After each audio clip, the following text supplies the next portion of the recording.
السلام عليكم ورحمة الله. الحمد لله نحمده ونستعينه ونستغفره ونؤمن به ونتوكل عليه ونعوذ بالله من شرور أنفسنا ومن سيئات أعمالنا. من يهده الله فلا مضل له ومن يضلله فلا هادي له. ونشهد أن لا إله وحده لا شريك له. نشهد أن سيدنا نبينا حبيبنا شفيعنا مولانا محمد صلى الله عليه وسلم. أما بعد، فأعوذ بالله من الشيطان الرجيم. بسم الله الرحمن الرحيم. إن الله ملائكته يصلون على النبي يا أيها الذين آمنوا صلوا عليه وسلموا تسليما. اللهم صل على سيدنا نبينا حبيبنا شفيعنا مولانا محمد صلى الله عليه وسلم. اللهم صل على سيدنا نبينا حبيبنا شفيعنا مولانا محمد صلى الله عليه وسلم. اللهم صل على سيدنا نبينا حبيبنا شفيعنا مولانا محمد صلى الله عليه وسلم. اللهم صل على سيدنا نبينا حبيبنا شفيعنا مولانا محمد صلى الله عليه وسلم. اللهم صل على سيدنا نبينا حبيبنا شفيعنا مولانا محمد صلى الله عليه وسلم. اللهم صل على سيدنا نبينا حبيبنا شفيعنا مولانا محمد صلى الله عليه وسلم. خطبة اليوم في التحقيق وتدقيق.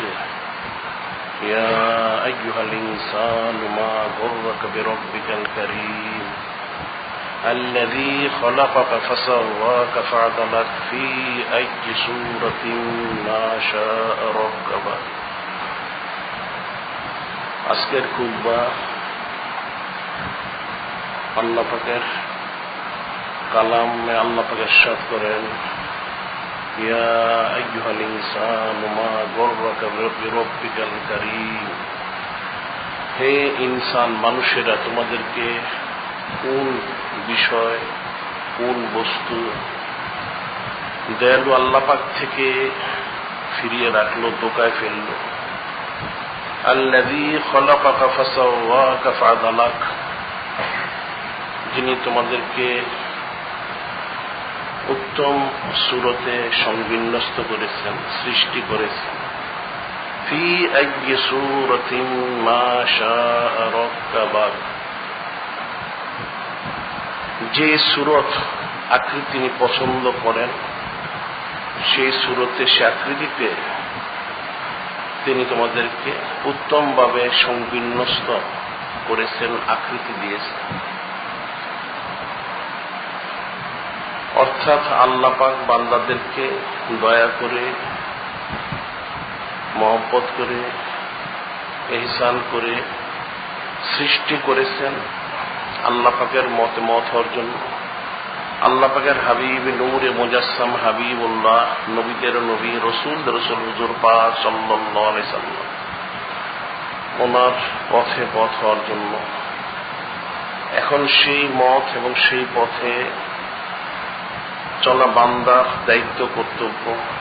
কোন জিনিস বান্দাকে সেই মত থেকে, সেই পথ থেকে ফিরিয়ে রাখলো? কারণ আল্লাহ পাক হচ্ছেন রহমান, রহিম, গাফফার, সাত্তার, রহিম, করিম। আর নূরে মুজাসসাম হাবিবুল্লাহ, নবীদের নবী, রসুলদের রসুল হুজুর পাক সাল্লাল্লাহু আলাইহি সাল্লাম, তিনি হচ্ছেন রাউফুর রহিম, রহমতুল লিল আলামিন। কাজে এত দয়ালু আল্লাহ পাক, এত ইহসানকারী নূরে মুজাসসাম হাবিবুল্লাহ হুজুর পাক সাল্লাল্লাহু আলাইহি সাল্লাম, ওনাদের থেকে কোন জিনিস, কোন বিষয়, কোন পদার্থ মানুষকে আল্লাহ পাক থেকে, আল্লাহ হাবিব থেকে গাফিল করে দিল, সেটি আল্লাহ পাক আয়াত শরীফে উল্লেখ করেন, যাতে এই সমস্ত বিষয় থেকে মানুষ বিরত হয়ে আল্লাহ পাকের মতে মত হয়ে যায়, আল্লাহ পাকের হাবিব নূরে মুজাসসাম হুজুর পাক সাল্লাল্লাহু আলাইহি সাল্লাম ওনার পথে পথ হয়ে যায়। সে প্রসঙ্গে আল্লাহ পাক ইরশাদ করেন, ফাল্লাহু খায়রুন হাফিজাও ওয়া হুয়া আরহামুর রাহিমিন। আল্লাহ পাক হচ্ছেন উত্তম হেফাজতকারী, দয়ালু, রহমান, রহিম। এখন আল্লাহ পাক বান্দার প্রতি দয়া করে থাকেন, মহব্বত করে থাকেন। এর ব্যাখ্যায় নূরে মুজাসসাম হাবিবুল্লাহ, নবীদের নবী, রসুলদের রসুল হুজুর পাক সাল্লাল্লাহু আলাইহি সাল্লাম তিনি ইরশাদ করেন, আন আবি হুরায়রা রাদিয়াল্লাহু তাআলা আনহু ক্বালা সামি'তু রাসূলাল্লাহি সাল্লাল্লাহু আলাইহি ওয়াসাল্লাম ইয়াকুলু ইন্নাল্লাহা খালাকার রাহমাতা ইয়াওমা খালাকা মিয়াতা রাহমাতিন فأمسك عنده 99 رحمة وأرسل في خلقه كلهم رحمة واحدة।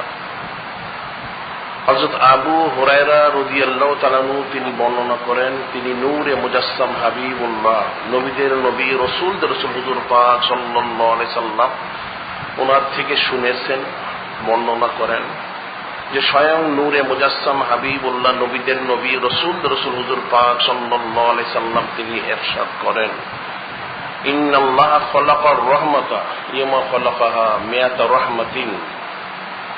যে আল্লাহ পাক যখন রহমত সৃষ্টি করলেন, মহব্বত সৃষ্টি করলেন, সেটাকে 100 ভাগ করলেন,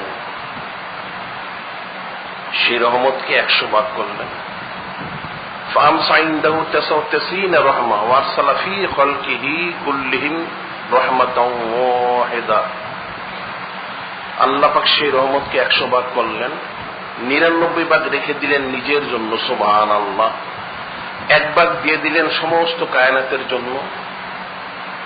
ইমাম মুস্তাহিদ, যারা মুফাসসির, মুহাক্কিক, মুদাক্কিক, ওনারা বলেন সে পরবর্তী 1 ভাগকে আবার 100 ভাগ করা হয়েছে। পরবর্তী 100 ভাগের 99 ভাগ রহমত, মহব্বত রাখা হয়েছে নূরে মুজাসসাম হাবিবুল্লাহ, নবীদের নবী, রাসূলদের রাসূল হুজুর পাক সাল্লাল্লাহু আলাইহি সাল্লাম ওনার জন্য। অর্থাৎ পরবর্তী 100 ভাগের 99 ভাগ মহব্বত এবং রহমত এর মালিক হচ্ছেন নূরে মুজাসসাম হাবিবুল্লাহ, নবীদের নবী, রাসূলদের রাসূল হুজুর পাক সাল্লাল্লাহু আলাইহি সাল্লাম। আর এই 10,000 ভাগের 1 ভাগ রহমত, মহব্বত সমস্ত কায়নাতের মধ্যে বন্টন করে দেওয়া হয়েছে। জিন, ইনসান, পশু পাখি, তরুলতা, জামাদাত, সাজারাত, হাজারাত, কীট পতঙ্গ যা কিছু রয়েছে সকলে মিলে এই 10,000 ভাগের 1 ভাগ রহমত লাভ করেছে। এই সামান্য মহব্বত পাওয়ার পরেও মানুষ মানুষকে মহব্বত করে, পশু পাখি মহব্বত করে। অর্থাৎ প্রত্যেক মখলুকাত যারা রয়েছে সকলেই সকলের জন্য মহব্বত করে থাকে। সে একটাত্রা মহব্বত পেয়েছে। ব্যাখ্যায় বলা হয়, একটা মুরগি তার বাচ্চা হলে বাচ্চাগুলিকে সে হেফাজত করে, চিল যাতে সো মেরে নিতে না পারে। চিল যদি সো মেরে নিতে আসে, মুরগি তার জানের পরোয়া না করে বাচ্চার হেফাজতের জন্য সেদিকে সে দাবিত হয়, অথচ সে এক কাতরা মহব্বত পেয়েছে। হাদিস শরীফে রয়েছে নূরে মুজাসসাম হাবিবুল্লাহ, নবীদের নবী, রাসূলদের রাসূল হুজুর পাক সাল্লাল্লাহু আলাইহি সাল্লাম তিনি যখন ইরশাদ করলেন যে আল্লাহ পাক বান্দাদেরকে অনেক মহব্বত করেন, হাদিস শরীফ ইরশাদ করলেন, একজন মহিলা সাহাবী তিনি আরজ করলেন, ইয়া রাসূলুল্লাহ, ইয়া হাবিব আল্লাহ সাল্লাল্লাহু আলাইহি সাল্লাম, এখানে আমার একটা প্রশ্ন রয়েছে। যে কি প্রশ্ন রয়েছে? যে খালিক, মালিক, রব আল্লাহ পাক তিনি বান্দাদেরকে অনেক মহব্বত করেন, বেমিসাল মহব্বত। যে আল্লাহ পাক প্রকৃতপক্ষে সমস্ত মহব্বতের মালিক, তবে সেটা বোঝানোর জন্য বান্দাদেরকে 100 ভাগ করে 99 ভাগ রেখে 1 ভাগ দিয়েছেন। তার থেকে আবার 100 ভাগ করে 99 ভাগ নূরে মুজাসসাম হাবিবুল্লাহ, নবীদের নবী, রসুলদের রসুল হুজুর পাক সাল্লাল্লাহু আলাইহি সাল্লাম ওনার জন্য রেখে 10,000 ভাগের 1 ভাগ দেওয়া হয়েছে। এটা মিসাল দেওয়া হয়েছে। হাকিকত সম্পূর্ণ মহব্বতের মালিক স্বয়ং আল্লাহ পাক, এবং সেটাই মূল অংশটা নূরে মুজাসসাম হাবিবুল্লাহ, নবীদের নবী, রসুলদের রসুল হুজুর পাক সাল্লাল্লাহু আলাইহি সাল্লাম ওনাকে দেওয়া হয়েছে, যেটা অন্য হাদিসে বলা হয়েছে। আন মুআবিয়া রাদিয়াল্লাহু তাআলা আনহু قال رسول الله صلى الله عليه وسلم من يريد الله به خيرا يفقهه في الدين وانما انا قاسم الله يعطي।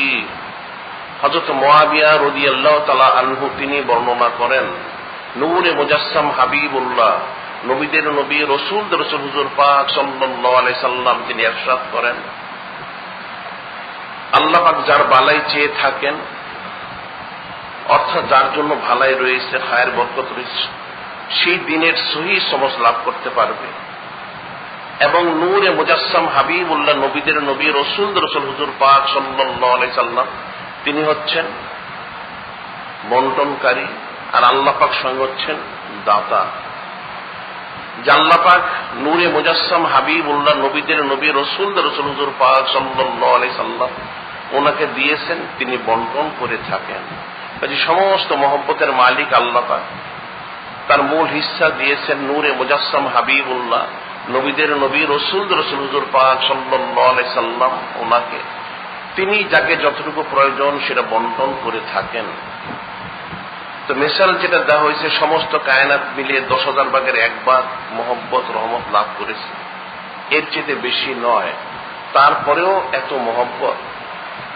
সেই মহিলা সাহাবী জিজ্ঞাসা করলেন, ইয়া রাসূলুল্লাহ, ইয়া হাবিব আল্লাহ সাল্লাল্লাহু আলাইহি সাল্লাম, সত্যি আল্লাহ পাক যদি বান্দাকে এত মহব্বত করেই থাকেন, তাহলে তিনি কি করে বান্দাদেরকে জাহান্নামে নিক্ষেপ করবেন? সেই মহিলার সাহাবী রাদিয়াল্লাহু তাআলা আনহা, ওনার কোলে এক সন্তান ছিল। তিনি বললেন, আমার এই সন্তানকে তো আমি কখনোই আগুনে নিক্ষেপ করতে পারবো না, ইয়া রাসূলুল্লাহ, ইয়া হাবিব আল্লাহ সাল্লাল্লাহু আলাইহি সাল্লাম, এটা যদি সম্ভব না হয়, আমি এক কাতরা মহব্বত হাসিল করার পরেও আমি আমার সন্তানকে জাহান্নামে নিক্ষেপ করতে পারবো না, আগুনে নিক্ষেপ করতে পারবো না। তাহলে যিনি খালিক, যিনি মালিক, যিনি রব, সমস্ত মহব্বতের যিনি মালিক, যিনি রহমতের মালিক, তিনি কি করে বান্দাদেরকে জাহান্নামের আগুনে নিক্ষেপ করবেন? ইয়া রাসূলুল্লাহ, ইয়া হাবিব আল্লাহ সাল্লাল্লাহু আলাইহি সাল্লাম। যখন সেই মহিলা সাহাবী রাদিয়াল্লাহু তাআলা আনহা এই প্রশ্ন রাখলেন, নূরে মুজাসসাম হাবিবুল্লাহ, নবীদের নবী, রসুলদের রসুল হুজুর পাক সাল্লাল্লাহু আলাইহি সাল্লাম ওনার 2 চক্ষু মোবারক থেকে দরদর করে পানি প্রবাহিত হতে লাগলো, এবং তিনি বললেন যে এই মহিলা সাহাবী, যে এই মহিলা সাহাবী তিনি বুঝতে পেরেছেন আল্লাহ পাকের মহব্বতের বিষয়টা, যে সত্যি আল্লাহ কোন বান্দাকেই জাহান্নামে নিক্ষেপ করবেন না ততক্ষণ পর্যন্ত, যতক্ষণ পর্যন্ত সেই বান্দা কুফরি শিরকি না করবে। সুবহানাল্লাহ, যে আল্লাহ পাক সেই বান্দাকে ততক্ষণ পর্যন্ত জাহান্নামে নিক্ষেপ করবেন না যতক্ষণ সেই বান্দা কুফরি শিরকি না করবে। এতটুকু মহব্বত আল্লাহ পাক বান্দাদেরকে করে থাকেন। সেই আল্লাহ পাক তিনি দয়ালু, তিনি রহমান, তিনি রহিম, তিনি গাফফার, তিনি সাত্তার। তিনি সেটা বললেন, ইয়া আইয়ুহাল ইনসানু মা গররাকা বিরাব্বিকাল কারীম, হে মানুষেরা, তোমাদের কোন জিনিস এই দয়ালু, রহমান, রহিম, গাফফার আল্লাহ পাক থেকে গাফিল করে দিল? তিনি ওনার পছন্দনীয়, মনোনীত উত্তম সুরত মোবারকে তোমাদের সৃষ্টি করেছেন। যে আল্লাহ পাক বান্দাদেরকে মহব্বত করে সৃষ্টি করেছেন, এত মহব্বত আল্লাহ পাক করে থাকেন যার মিসাল বান্দার পক্ষে অনুধাবন করা কঠিন। এই আয়াত শরীফের ব্যাখ্যায় ফাল্লাহু খায়রুন হাফিজাও ওয়া হুয়া আরহামুর রাহিমিন। আল্লাহ উত্তম হেফাজতকারী এবং দয়ালু। এর ব্যাখ্যায় খলিফাতুল মুসলিমিন আমিরুল মুমিনিন হযরত ওমর বিন খাত্তাব রাদিয়াল্লাহু তাআলা আনহু, ওনার খেলাফত কালে একটা ঘটনা ঘটে যায়। সেই পরিপ্রেক্ষিতে একদিন একজন লোক তার কাঁধে একটা সন্তান নিয়ে এসে পৌঁছল খলিফাতুল মুসলিমিন আমিরুল মুমিনিন হযরত ওমর বিন খাত্তাব রাদিয়াল্লাহু তাআলা আনহু ওনার দরবার শরীফে। সে এসে বলল, হে খলিফাতুল মুসলিমিন আমিরুল মুমিনিন, আমার কিছু কথা ছিল।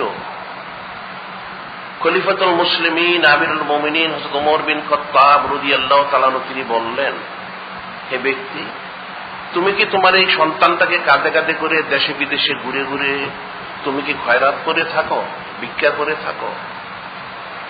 সেই লোকটা তিনি বললেন, হে খলিফাতুল মুসলিমিন আমিরুল মুমিনিন, আমি কিন্তু কোনো ভিখারি নই, কোনো ফকির মিসকিন আমি নই। আমি এসেছি আপনার কাছে একটা বিশেষ জরুরি কথা বলার জন্য। যে কি কথা বলবে? যে আল্লাহ পাকের একখানা আয়াত শরীফ সম্পর্কে আমি কিছু বলতে চাই, যদি আমাকে অনুমতি দেওয়া হয়। যে আল্লাহ পাকের প্রতিটা আয়াত শরীফই বান্দার জন্য ইবরত নসিহত এর কারণ। তবে একখানা আয়াত শরীফ বিশেষভাবে আমি সে সম্পর্কে বলতে চাই, যদি অনুমতি দান করা হয়। খলিফাতুল মুসলিমিন আমিরুল মুমিনিন রাদিয়াল্লাহু তাআলা আনহু তিনি বললেন, ঠিক আছে, তোমার কি বক্তব্য রয়েছে তুমি স্পষ্ট করে বলতে পারো। সে ব্যক্তি বলল, আমি বলতে চাই, ফাল্লাহু খায়রুন হাফিজাও ওয়া হুয়া আরহামুর রাহিমিন। আল্লাহ পাক উত্তম হেফাজতকারী, দয়ালু, করুণাময়, রহমান, রাহিম। এই আয়াত শরীফ সম্পর্কে এটা বলে সে বলা শুরু করল বেশ কিছুদিন আগের কথা। এ ব্যক্তি এক স্থানে অবস্থান করত, তার ঘরবাড়ি ছিল, সে বিয়ে শাদী করেছিল, তার স্ত্রীও ছিল, সংসারে কোনো অসুবিধা ছিল না, সব দিক থেকে সে ইতমিনান ছিল। তবে আর্থিক কিছু তার অনটন ছিল, অভাব ছিল, আর্থিক অভাব অনটন ছিল, যার কারণে একদিন সে স্ত্রীকে বলল, কিছু টাকা পয়সা কামাই করার জন্য তাকে দূরে কোথাও যেতে হতে পারে, দূর দেশে চাকুরি করে হোক, ব্যবসা করে হোক, সে কিছু পয়সা কামাই করে নিয়ে আসবে। কিছু টাকা পয়সা কামাই করে নিয়ে আসলে তার সংসারের যে অসচ্ছলতা, অভাব অনটন, সেটা দূর হয়ে যাবে। তখন তার স্ত্রী তাকে বলেছিল যে আপনি দূর দেশে যাবেন, স্ত্রী সন্তান সম্ভব, কিছুদিন পরে সন্তান হবে, এই সন্তানকে কে দেখাশোনা করবে? সে ব্যক্তি বলল, তখন সে বলেছিল যে আল্লাহ পাক তো কোরআন শরীফে ইরশাদ করেন, ফাল্লাহু খায়রুন হাফিজাও ওয়া হুয়া আরহামুর রাহিমিন। আল্লাহ পাক উত্তম হেফাজতকারী, তিনি দয়ালু, রহমান, রহিম। সে ব্যক্তি বলল, সে বলেছিল তার স্ত্রীকে যে তুমি কোনো চিন্তা করবে না, এই সন্তানকে আল্লাহ পাকের হিফাজতে, আল্লাহ পাকের জিম্মাদারিতে আমি দিয়ে গেলাম, আল্লাহ পাক তাকে হিফাজত করবেন। এবং সে সমস্ত ব্যবস্থা করে গেল যাতে তার স্ত্রীর কোনো অসুবিধা না হয়। সত্যি লোকটা দূর দেশে চলে গেল,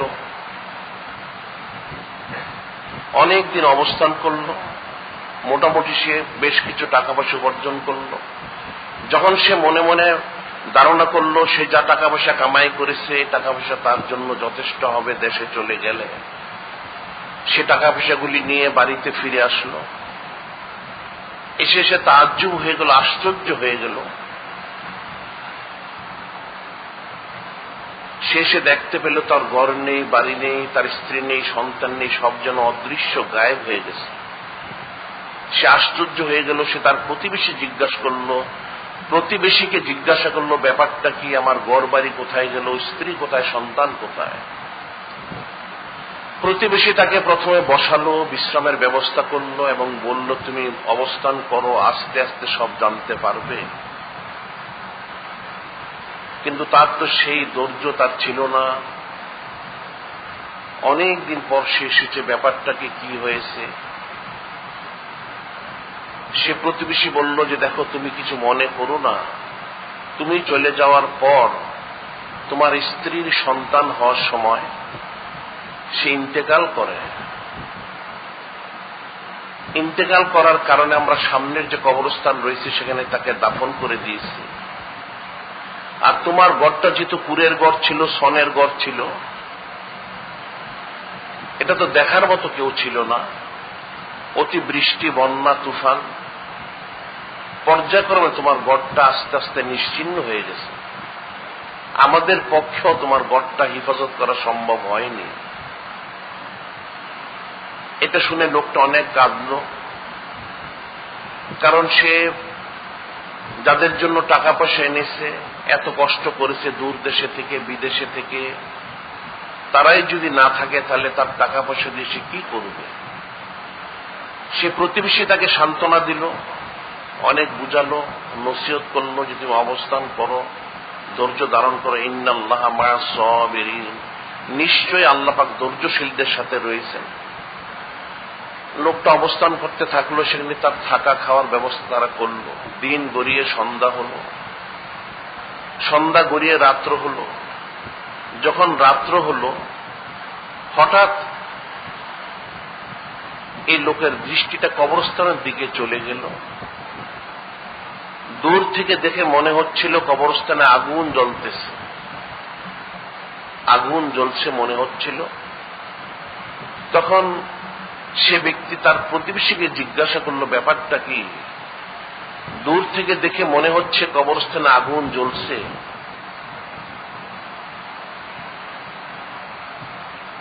সত্যি কি কবরস্থানে আগুন লেগেছে অথবা আগুন লাগিয়ে দিয়েছে কেউ? প্রতিবেশী প্রথমে কিছু বলতে চাচ্ছিল না। অনেক বলার পর সে বলল যে, দেখো, শুনে তোমার কোনো লাভ নেই, তুমি কষ্ট পাবে। সে ব্যক্তি বলল, আমাকে শুনতেই হবে কি হয়েছে, তোমাকে বলতেই হবে। তখন সে যখন না বলেই পারল না, সে বলল, দেখো কি বলবো, আমরা তো এর হাকিকত জানি না, তবে আমাদের যতটুকু জানা রয়েছে সেটা হচ্ছে, তোমার স্ত্রীকে আমরা যেদিন দাফন করেছি সে রাত্র থেকে আমরা দেখতে পাচ্ছি সেখানে আগুন জ্বলতেছে। এর পিছনে কি কারণ রয়েছে আমরা সেটা কখনো তালাশ করিনি। এটা শুনে লোকটা আরো কাঁদল। সে বলল, তার স্ত্রী নেককার ছিল, আল্লাহওয়ালি ছিল, পরেজগার ছিল, পর্দানশীল ছিল, তার কবরে আগুন জ্বলার তো প্রশ্ন হতে পারে না। সে অনেক কান্নাকাটি করলো, ইস্তেগফার তওবা করলো, তার প্রতিবেশী তাকে সান্ত্বনা দিল। গভীর রাত্র হল, সকলেই ঘুমিয়ে গেল। তার ঘুম আসতেছে না, ঘুম ধরতেছে না। যখন রাত্র গভীর হয়ে গেল, সমস্ত লোক ঘুমিয়ে গেল, সে আস্তে আস্তে হেঁটে হেঁটে কবরস্থানের নিকটবর্তী হল। দূর থেকে দেখে মনে হচ্ছিল সেখানে হয়তো আগুন জ্বলছে। সে যখন কাছে গেল, যে দেখতে পেল একটা আশ্চর্য বিষয়, তার স্ত্রীর যে কবর রয়েছে সেই কবরের সিনা বরাবর একটা ছিদ্র, সেটা দিয়ে সে উকি দিল। ভিতরে মনে হচ্ছে বাতি জ্বলতেছে, সে আলোটা বের হয়ে আসতেছিল, সেটাই দূর থেকে দেখে মনে হচ্ছিল আগুন জ্বলছে। সে যখন উকি দিল, ছিদ্রটা আস্তে করে বড় হয়ে গেল। তার স্ত্রী ইন্তেকাল করেছে। একটা বাচ্চা শিশু তার স্ত্রীর সিনার উপর গড়াগড়ি খাচ্ছিল। তখন গায়েব থেকে নেদা হল, হে ব্যক্তি, তুমি যখন সফরে যাচ্ছিলে এই সন্তানকে আমার জিম্মাদারিতে দিয়ে গিয়েছিলে, আমার হেফাজতে দিয়ে গিয়েছিলে, আমি তো হেফাজত করেছি, এখন তুমি তোমার সন্তান বুঝে নাও। এই নেদা যখন হলো, সে হাত বাড়িয়ে দিল, সন্তানটা তার কোলে চলে আসলো। সন্তানটা কোলে নেওয়া মাত্রই মনে হচ্ছে আগুনটা নিভে গেল, ছিদ্রটা বন্ধ হয়ে গেল, সব অদৃশ্য হয়ে গেল। আরেকটা গায়েবী নেদা হলো, হে ব্যক্তি, আজকে যদি তুমি তোমার স্ত্রী সহ সন্তানকে আমার জিম্মাদারিতে দিয়ে যেতে, আমি অবশ্যই তোমাকে শুধু সন্তানই নয়, স্ত্রী সহ সন্তানকে আমি ফিরিয়ে দিতাম। সুবহানাল্লাহ। তখন সে ব্যক্তি বলল, হে খলিফাতুল মুসলিমিন, আমিরুল মুমিনিন রাদিয়াল্লাহু তাআলা আনহু, যে এই আমার কাঁধে যে সন্তানটা দেখতে পাচ্ছেন, এটা হচ্ছে সেই সন্তান যে কবরে জন্মগ্রহণ করেছে, সেখানে লালিত পালিত হয়েছে, এবং সেখান থেকে আল্লাহ পাক আমাকে ফিরিয়ে দিয়েছেন। সুবহানাল্লাহ। ফাল্লাহু খায়রুন হাফিজাও ওয়া হুয়া আরহামুর রাহিমিন। আল্লাহ উত্তম হেফাজতকারী, দয়ালু, রহমান, রহিম। এখন এই ব্যক্তি এই ওয়াকিয়া বলল, সেটা তাফসিরে এসেছে যে আল্লাহ পাক কত দয়ালু, রহমান, রহিম, কত বড় হাফিজ। এখানে একটা মেসাল, দৃষ্টান্ত স্থাপন করা হয়েছে, কিন্তু আসলে হাকিকত আল্লাহ পাক সেই কবরের সন্তানকে যেভাবে লালন পালন করে থাকেন, আমাদেরকেও কিন্তু সেভাবেই করে থাকেন। হয়তো সেটা আমরা বুঝতে পারি না। শুধু কবরের মধ্যেই নয়, জমিনের মধ্যেও সব অবস্থাতেই আল্লাহ পাক বান্দাদেরকে কুদরতিভাবে হিফাজত করে থাকেন। কাজে সেই বান্দাদের তো দায়িত্ব হচ্ছে, কর্তব্য হচ্ছে সব অবস্থাতেই সে বান্দা যেন আল্লাহ পাকের মতে মত হয়ে যায়, আল্লাহ পাকের হাবিবের পথে পথ হয়ে যায়। সেটাই বলা হয়েছে, ইয়া আইয়ুহাল ইনসানু মা গররাকা বিরাব্বিকাল কারীম আল্লাযী খালাকাকা ফাসাওয়াকা ফাআদালাক ফি আইয়ি সূরাতিন মা শাআ রাক্কাবাক। সেটি আল্লাহ পাক উল্লেখ করেন যে, হে মানুষেরা, তোমাদের কোন জিনিস ধোঁকায় ফেললো? এত দয়ালু, এত রহমান, রহিম, হাফিজ আল্লাহ পাক, যিনি কুদরতিভাবে তোমাদের কুদরতি উত্তম সুরত তোমার সৃষ্টি করেছেন ওনার পছন্দনীয় সুরতে। তারপরেও তোমরা কি করে আল্লাহ পাকে ভুলে থাকতে পারো? আল্লাহ পাকের হাবিবকে ভুলে থাকতে পারো? কি করে সম্ভব হতে পারে? কিন্তু দয়ালু তিনি, রহমান তিনি, রহিম তিনি, গাফফার তিনি, সাত্তার। কাজে সে আল্লাহ পাকের কতটুকু অনুগত হওয়া প্রয়োজন রয়েছে, এটা বান্দার ফিকির করতে হবে, অন্যথায় তো সেটা বুঝতে পারবে না। যদি সে ফিকির না করে, এটা সহজে সে অনুধাবন করতে পারবে না। সেটি আল্লাহ পাক তাকিদ করে বলেছেন। নূরে মুজাসসাম হাবিবুল্লাহ, নবীদের নবী, রসুল হুজুর পাক সাল্লাল্লাহু আলাইহি, তিনিও তাকিদ করে বলেছেন, যেটা হাদিস শরীফে এসেছে, আন আনাসিন রাদিয়াল্লাহু তাআলা আনহু ক্বালা ক্বালা রাসূলুল্লাহ সাল্লাল্লাহু আলাইহি ওয়াসাল্লাম আর-রাহিমুনা ইয়ারহামুহুমুর রহমান ইরহামু মান ফিল আরদ ইয়ারহামুকুম মান ফিস সামা। আনাস বিন মালিক রাদিয়াল্লাহু তাআলা তিনি বর্ণনা করেন, নূরে মুজাসসাম হাবিবুল্লাহ, নবীদের নবী, রসুল হুজুর পাক সাল্লাল্লাহু আলাইহি সাল্লাম তিনি ইরশাদ করেন, যারা দয়ালু, দয়া করে থাকে, মানুষকে ইহসান করে থাকে, আল্লাহ পাক তাদের প্রতিও দয়া করে থাকেন। সুবহানাল্লাহ। সেজন্য হাদিসে বলেছে, ইরহামু মান ফিল আরদ ইয়ারহামুকুম মান ফিস সামা, যে তোমরা জমিনবাসীর প্রতি রহমত করো, দয়া করে ইহসান করো। যিনি খালিক, যিনি মালিক, যিনি রব আল্লাহ পাক, তিনি তোমাদের প্রতি রহমত করবেন। সুবহানাল্লাহ। যিনি নবীদের নবী, রসুলদের রসুল, হাবিবুল্লাহ হুজুর পাক সাল্লাল্লাহু আলাইহি সাল্লাম, তিনিও রহমত করবেন, ইহসান করবেন। কাজে বান্দার দায়িত্ব হচ্ছে সব অবস্থাতেই আল্লাহ পাকের মতে মত হওয়া, আল্লাহ পাকের হাবিব, নূরে মুজাসসাম হাবিবুল্লাহ, নবীদের নবী, রসুলদের রসুল হুজুর পাক সাল্লাল্লাহু আলাইহি সাল্লাম, ওনার পথে পথ হওয়া। সেটি আল্লাহ পাক অন্যতর বলে দিয়েছেন, ইয়া আইয়ুহাল্লাযীনা আমানু দুখুলু ফিস সিলমি কাফা ওয়া লা তাত্তাবিউ খুতুওয়াতিশ শাইতান ইন্নাহু লাকুম আদুউম মুবিন। আল্লাহ পাক ইরশাদ করেন, হে ঈমানদাররা, উদখুলু ফিস সিলমি কাফা, ইসলামে পরিপূর্ণ দাখিল হয়ে যাও। ওয়া লা তাত্তাবিউ খুতুওয়াতিশ শাইতান ইন্নাহু লাকুম আদুউম মুবিন, তোমরা কোনো অবস্থাতেই শয়তানের পদানুকর্ষণ করো না, শয়তান তোমাদের প্রকাশ্য শত্রু। ইসলামে পরিপূর্ণ দাখিল হয়ে যাও। আয়াত শরীফের শানে নজুলে বলা হয়, তাফসিরে বর্ণিত রয়েছে হযরত আব্দুল্লাহ বিন সালাম রাদিয়াল্লাহু তাআলা আনহু ইহুদিদের মধ্যে খুব বড় আলিম ছিলেন। ইহুদিদের মধ্যে অনেক বড় বড় আলিম যারা ছিলেন তারা ঈমান এনে মুসলমান হয়েছে। তাদের মধ্যে একজন বিশিষ্ট আলিম ছিলেন হযরত আব্দুল্লাহ বিন সালাম রাদিয়াল্লাহু তাআলা। তিনি নিজেই এর শানে নজুল সম্পর্কে বলেন যে কেন আশরিফ নাজিল হয়েছিল। হযরত আব্দুল্লাহ বিন সালাম রাদিয়াল্লাহু তাআলা তিনি বলেন তিনি তাওরাত শরীফ, জাবুর শরীফ, ইনজিল শরীফ পূর্ববর্তী প্রত্যেকটা আসমানি কিতাবে 100 খানা সহিবা প্রত্যেকটাই তিনি আয়ত্ত করেছিলেন। এর হাকিকত যা ছিল সেটা তিনি অনুধাবন করেছিলেন এবং তিনি অপেক্ষমান ছিলেন আসমানি কিতাব অনুযায়ী আখিরি নবী, নূরে মুজাসসাম, হাবিবুল্লাহ, নবীদের নবী, রসুলদের রসুল হুজুর পাক সাল্লাল্লাহু আলাইহি সাল্লাম তিনি আসবেন, ওনার প্রকাশ ঘটবে, তিনি অপেক্ষমান ছিলেন। সংবাদ পেলেন মক্কা শরীফে আখিরি নবী, যিনি নবীদের নবী, রসুলদের রসুল হুজুর পাক সাল্লাল্লাহু আলাইহি সাল্লাম তিনি ওনার নবুয়তের কথা প্রকাশ করেছেন।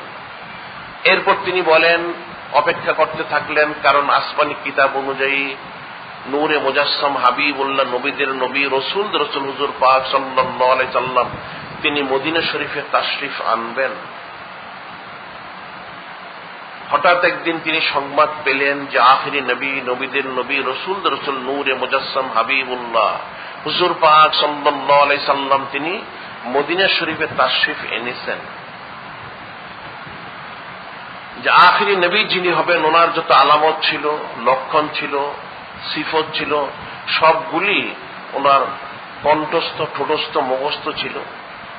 তিনি চিন্তা করলেন এখন এই সমস্ত আলামতগুলি তিনি দরবারে নববী শরীফে যে একটা একটা করে মিলাবেন, সবগুলি মিলে যদি যায় তাহলে তিনি বুঝতে পারবেন ইনি হচ্ছেন আখিরি নবী, ইনি নবীদের নবী, রসুলদের রসুল, নূরে মুজাসসাম, হাবিবুল্লাহ, হুজুর পাক সাল্লাল্লাহু আলাইহি সাল্লাম। এই খেয়ালে তিনি যাতায়াত করতে থাকলেন। একটা একটা করে সিফত মিলাতে মিলাতে একদিন দেখলেন সবগুলি মিলে গেল। তিনি তখন নিশ্চিন্ত হলেন ইনি হচ্ছেন আখিরি নবী, ইনি নবীদের নবী, নূরে মুজাসসাম, হাবিবুল্লাহ, হুজুর পাক সাল্লাল্লাহু আলাইহি সাল্লাম। তখন তিনি বললেন ইয়া রাসূলুল্লাহ, ইয়া হাবিবাল্লাহ সাল্লাল্লাহু আলাইহি সাল্লাম, যে আপনি দয়া করে আমাকে তওবা করিয়ে ঈমান দিয়ে মুসলমান করে নিন। তিনি তওবা করে ঈমান আনলেন, মুসলমান হলেন। এরপর বললেন ইয়া রাসূলুল্লাহ, ইয়া হাবিবাল্লাহ সাল্লাল্লাহু আলাইহি সাল্লাম, যে আমার ভুল ত্রুটি, গোস্তাখি, বেয়াদবি ক্ষমা করবেন। আমার একটা আরজু রয়েছে। যে কি আরজু রয়েছে? যে আমার ইসলামের কথা প্রকাশ করার পূর্বে যারা ইহুদি কওম রয়েছে এদের কাছে যদি আপনি দয়া করে আমার সম্পর্কে জিজ্ঞাসা করতেন তাহলে ভালো হতো। কারণ ইহুদিদের সম্পর্কে আমি জানি এরা এত বড় দুষ্ট প্রকৃতির, তাদের সুবিধার্থে আজকে যাকে ভালো বলবে কালকে তাকে তারা খারাপ বলতে পারে। তখন নূরে মুজাসসাম, হাবিবুল্লাহ, নবীদের নবী, রসুলদের রসুল হুজুর পাক সাল্লাল্লাহু আলাইহি সাল্লাম ইহুদিদের মধ্য থেকে যারা বিশেষ ব্যক্তি তাদেরকে ডেকে জিজ্ঞাসা করলেন তোমাদের মধ্যে হযরত আব্দুল্লাহ বিন সালাম রাদিয়াল্লাহু তাআলা তিনি কেমন লোক? তারা সকলে এক বাক্যে বলল ওনার মতো এত সম্ভ্রান্ত, এত বুজুর্গ, এত আলিম, ফকি, সুফি আর লোক হতেই পারে না, বেমিসাল লোক তিনি।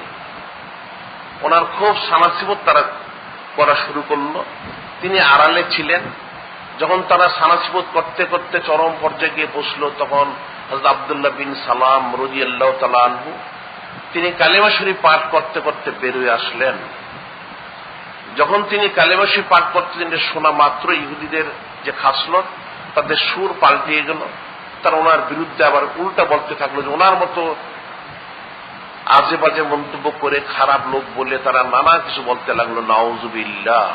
হযরত আব্দুল্লাহ বিন সালাম রাদিয়াল্লাহু তাআলা আনহু তিনি বললেন ইয়া রাসূলুল্লাহ, ইয়া হাবিবাল্লাহ সাল্লাল্লাহু আলাইহি সাল্লাম, আমার এই বিষয়টা বলার পিছনে অনেক কারণ। একটা কারণ হচ্ছে ইহুদিদের যে খাসলত সেটা আপনাকে আমি দেখালাম। এরা সুবিধার্থে অনেককে সানাসিবত করে, এদের যখন বিরুদ্ধে চলে যায় তখন সেই ব্যক্তির বিরুদ্ধে তারা অশ্লীল, অশালীন প্রচারণা করতে থাকে। এটাই তার নিদর্শন।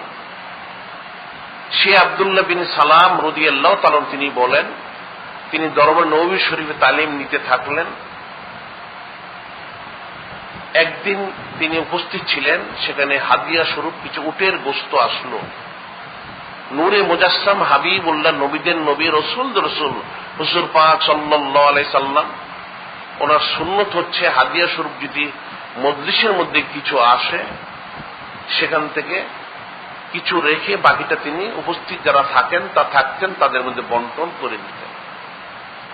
উটের গোশত আসলো হাদিয়া স্বরূপ,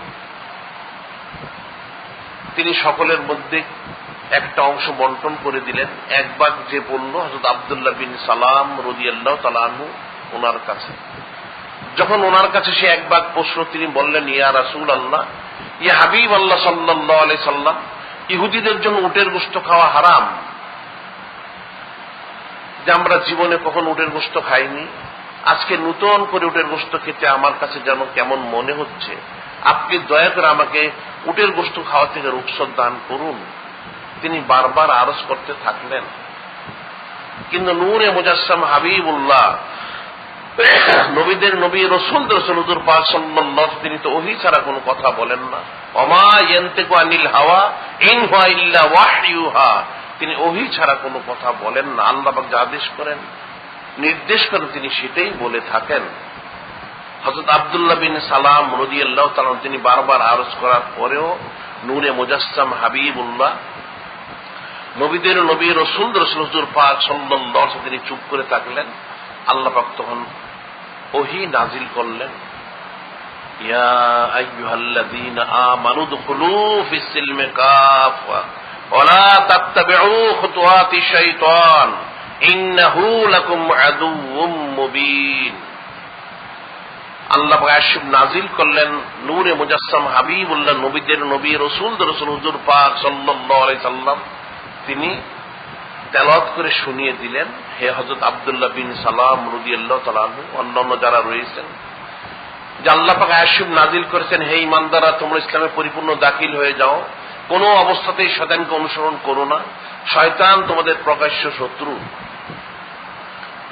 এখন এখানে ফিকিরের বিষয়, চিন্তার বিষয়, সেটা হচ্ছে হযরত আব্দুল্লাহ বিন সালাম রাদিয়াল্লাহু তাআলা তিনি উটের গোশত খাননি, যার জন্য আয়াত শরীফ নাজিল হলো। এখন তাহলে উটের গোশত খাওয়াটা কি ফরজ না ওয়াজিব না সুন্নত, কোনটা? আসলে উটের গোশত খাওয়া হচ্ছে মুস্তাহাব, সুন্নত। কেউ যদি সারা জীবন উটের গোশত নাও খেতে পারে, সেটা তার কোনো গুনাহ খাতা হবে না। তবে কেউ যদি খেতে পারে, সুন্নতের খেয়ালে তার ফজিলত বৃদ্ধি হবে, এতে কোনো সন্দেহ নেই। এখন উটের গোশত খাওয়া ফরজ নয়, ওয়াজিব নয়, সুন্নতে মুআক্কাদাও নয়, তারপরেও এই উটের গোশত না খাওয়ার কারণে আল্লাহ আয়াত নাজিল করলেন, তোমরা ইসলামে পরিপূর্ণ দাখিল হয়ে যাও। উটের গোশত না খেলে পরিপূর্ণ দাখিল হতে পারবে না। তাহলে এর কি হাকিকত রয়েছে? যে লক্ষ কোটি হাকিকত, তার মধ্যে একটা হচ্ছে, যেহেতু স্বয়ং নূরে মুজাসসাম হাবিবুল্লাহ, নবীদের নবী, রাসূলদের রাসূল হুজুর পাক সাল্লাল্লাহু আলাইহি সাল্লাম, তিনি দিয়েছেন খাওয়ার জন্য, কাজে এখন তো সেটা খেতেই হবে, যেটা আল্লাহ পাক অন্যত্র বলেছেন, ওমা আতাকুমুর রাসূলু ফাখুযুহু ওমা নাহাকুম আনহু ফান্তাহু ওয়াত্তাকুল্লাহ ইন্নাল্লাহা শাদীদুল ইকাব। আল্লাহ পাক বলেন, আমার হাবিব যা এনেছেন সেটা আঁকড়িয়ে ধরো, যা থেকে বিরত থাকতে বলেছেন বিরত থাকে, বেশি আল্লাহ পাককে ভয় করো, তিনি কঠিন শাস্তি দেন। যেহেতু নূরে মুজাসসাম হাবিবুল্লাহ, নবীদের নবী, রাসূলদের রাসূল হুজুর পাক সাল্লাল্লাহু আলাইহি সাল্লাম, তিনি খেতে দিয়েছেন, এখন তো সেটা ফরজ হয়ে গেছে, এখন সেটা খেতেই হবে, এর থেকে কোনো রুখসত পাওয়া যাবে না। এখন আল্লাহ পাকের হাবিব নূরে মুজাসসাম হাবিবুল্লাহ, নবীদের নবী, রাসূলদের রাসূল হুজুর পাক সাল্লাল্লাহু আলাইহি সাল্লাম, তিনি দেওয়ার কারণে যদি উটের গোশতটা একটা মুস্তাহাব, সুন্নতটা ফরজ হয়ে যায়, আর এই জন্য আয়াত শরীফ নাজিল হয়ে যায়, তাহলে তো যেহেতু এখন ওহীর দরজা বন্ধ হয়ে গেছে, আর কোন আয়াত শরীফ নাজিল হওয়ার প্রয়োজন নেই, আল্লাহ পাক সব নাজিল করে দিয়েছেন। যদি ওহীর দরজা খোলা থাকতো, নাজিলের প্রয়োজন থাকতো, তাহলে হয়তো অনেক আয়াত শরীফ নাজিল হতো, কিন্তু আল্লাহ পাক যা প্রয়োজন, যা নাজিল হতো, সব নাজিল করে দিয়েছেন। ওহীর দরজা বন্ধ করে দিয়েছে। তাহলে এর থেকে ফিকির করতে হবে, উটের গোশত খাওয়া মোস্তাহাব সুন্নত, আল্লাহর হাবিব খেয়েছেন ফজিলতের কারণ। এখন সেই গোশতটা আল্লাহ পাকের হাবিব নূরে মুজাসসাম, নবীদের নবী, রসুল হুজুর পাক সাল্লাল্লাহু আলাইহি ওয়াসাল্লাম তিনি খেতে দিলেন, সেটা না খাওয়ার কারণে আয়াত নাজিল হলো তোমরা তো ইসলামে দাখিল হতে পারবে না, পরিপূর্ণ দাখিল হতে কখনোই পারবে না, তোমরা শয়তানের অনুসরণকারী হয়ে যাবে, যেটা আমাদের প্রকাশ্য শত্রু। যদি তোমরা নূরে মুজাসসাম হাবিবুল্লাহ, নবীদের নবী, রসুল হুজুর পাক সাল্লাল্লাহু আলাইহি সাল্লাম তিনি যে আদেশ করেছেন, নিষেধ করেছেন, সেটা হুবহু তামিল করতে না পারো, তাহলে এখানে ফিকির করতে প্রতিটা বিষয়ের মধ্যেই। এখন আল্লাহ পাক বললেন পর্দা করা ফরজ, নূরে মুজাসসাম হাবিবুল্লাহ, নবীদের নবী, রসুল হুজুর পাক সাল্লাল্লাহু আলাইহি সাল্লাম তিনি বললেন ছবি তোলা হারাম, ইসলামের নামে তন্ত্র মন্ত্র ইত্যাদি করা হারাম, বেদিন বদ্দিন কাফের মুশরিক ইহুদি নাসারাকে অনুসরণ করা হারাম। তারপরেও যদি কেউ সেটা করে তাহলে সে কি করে ইসলামের দাখিল হতে পারবে? ইসলামের দাখিল বলে সে কি করে গণ্য হবে? এটা তো ফিকির করতে হবে। আল্লাহ পাক তো কুল্লুম ফি কিতাবিম মুবিন, সমস্ত কিছু কিতাবে বলে দিয়েছেন, একটা বিষয় তো আল্লাহ পাক তরক করেননি। তাহলে এখান থেকে তো ফিকির করতে হবে, ইসলামে যদি সত্যি দাখিল হতেই হয়, খালিস মুমিন মুসলমান হতেই হয়, তাহলে তো আল্লাহ পাক যা বলেন, আল্লাহ হাবিব যা বলেন, আদেশ নির্দেশ যা দিয়েছেন, যা নিষেধ করেছেন, তা হুবহু তামিল করতে, অন্যথায় কি করে ইসলামে দাখিল হওয়া যাবে? যদি একটা উটের গোশত না খেলে ইসলামে দাখিল হওয়া না যায়, শয়তানের অনুসরণকারী হয়ে যেতে হয়, তাহলে যারা ফরজ ওয়াজিব সুন্নতে মুআক্কাদা তরক করে দিচ্ছে তারা কি করে দাবি করতে পারে তারা ইসলামে দাখিল হয়েছে? এটা ফিকির করতে হবে। তাহলে দেখা যাচ্ছে আসলে এরা কেউ ইসলামে দাখিল এখনো হতে পারেনি, তাদের তওবা করতে হবে, ইস্তেগফার করতে হবে, তারপরেই তারা ইসলামের দাখিল হতে পারবে, অন্যথায় কশিন কালেও সম্ভব নয়। সেটাই হাদিস শরীফে বর্ণিত রয়েছে।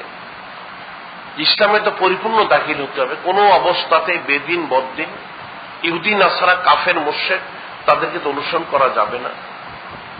হযরত জাবির রাদিয়াল্লাহু তাআলা আনহু তিনি হাদিস শরীফ বর্ণনা করেন,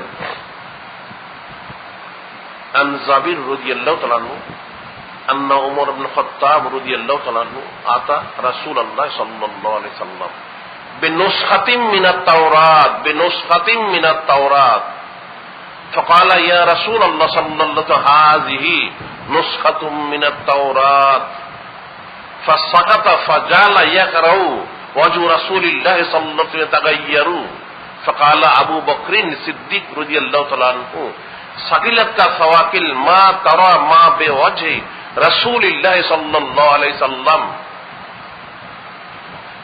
فنظر عمر بن الخطاب رضي الله عنه إلى وجه رسول الله صلى الله عليه وسلم فقال أعوذ بالله من غضب الله من غضب رسول الله صلى الله عليه وسلم رضينا بالله ربا وبالإسلام دينا بمحمد نبيا صلى الله عليه وسلم فقال رسول الله صلى الله عليه وسلم والذي نفس محمد صلى الله عليه وسلم بيده লাউ বাদা লাকুম হযরত মূসা আলাইহিস সালাম ফাত্তাবাতুমুহু ওয়া তারাকতুমুনি লা দালালতুম আন সাওয়াস সাবিল ওয়া লাউ কানা হাইয়ান আদরাকা নবুওয়াতি লাত্তাবানি।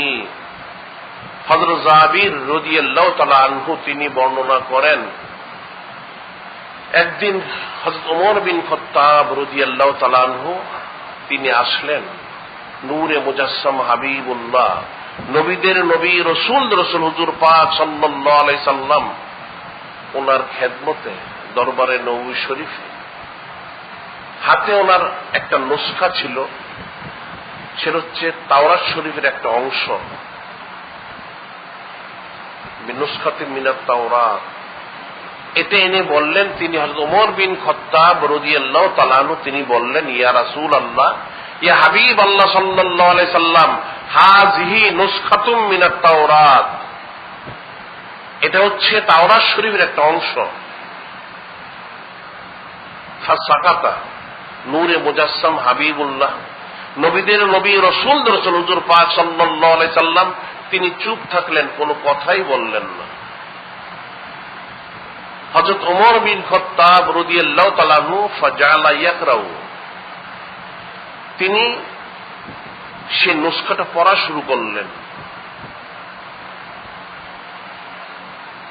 আফজালুন নাস বাদাল আম্বিয়া আবু বকর সিদ্দিক রাদিয়াল্লাহু তাআলা আনহু তিনি পাশে বসা ছিলেন।